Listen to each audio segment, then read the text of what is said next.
Genshin Impact is a massive game that, on its initial launch, was truly magical. But I think I won't be alone here to say that most people had a honeymoon phase, and the endgame became the crossroads for many players. That's why when I got to Adventure Rank 35 shortly after the release of the game, I completely fell off.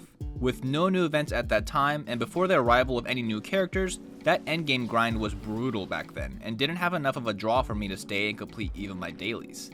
But 6 months later, picking up Genshin Impact again turned out to be an interesting experience because of its unique combination of traits this game has. So if, like me, you're considering playing again, then this might be the video for you.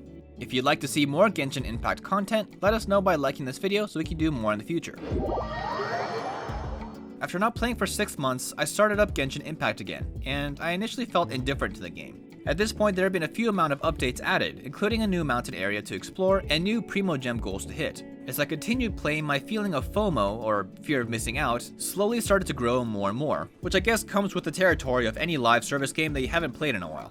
Seeing everyone with their pet Sealies, fully decked out team comps at level 90, and completed Spiral Abyss made me feel a little more insecure about my current setup. But having that goal in the back of my mind after being away for so long gave me some incentive to stick around and put more hours back into the game.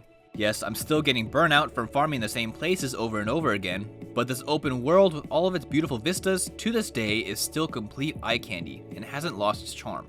Even pushing its limits can be kind of fun, specifically using Wind Elemental Resonance, a special 5-star Catalyst, and Mona's Sprint. Her ground speed nears 200% and is so fast that the game can't even keep loading up assets ahead of her. Small things like this that people can find depending on which characters they have makes finding different combinations and abilities a fun experience. Part of the appeal of this game is obviously the characters and their unique designs, and I think every anime fan can agree that developer MiHoYo designed some really amazing characters. With the release of new and interesting characters coming up fairly frequently, I'm confident that MiHoYo won't have any problems in the future coming up with amazing ideas and characters. Everyone is going to have different experiences on how the game keeps them engaged, but for me specifically, getting Tartaglia, aka Child, after having no main DPS for my entire time is a small push that made me want to invest more time into it. Finally, coming up with the creative team synergy that worked together well after different combinations turned out to be satisfying when I figured it out. Because people are at different levels and have different sets of characters depending on how much time and money they've invested, I feel like this tailor-made investment for me was engaging and invited me to spend more time with Genshin.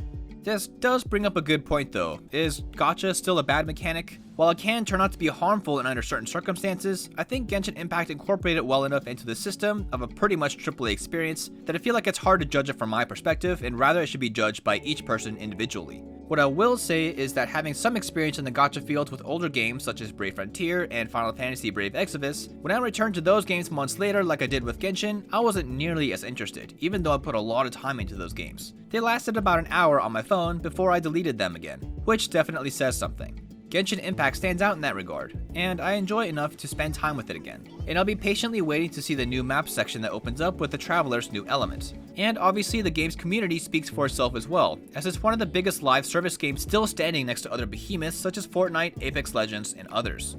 I think it's safe to say that I've got my eye back on Genshin Impact.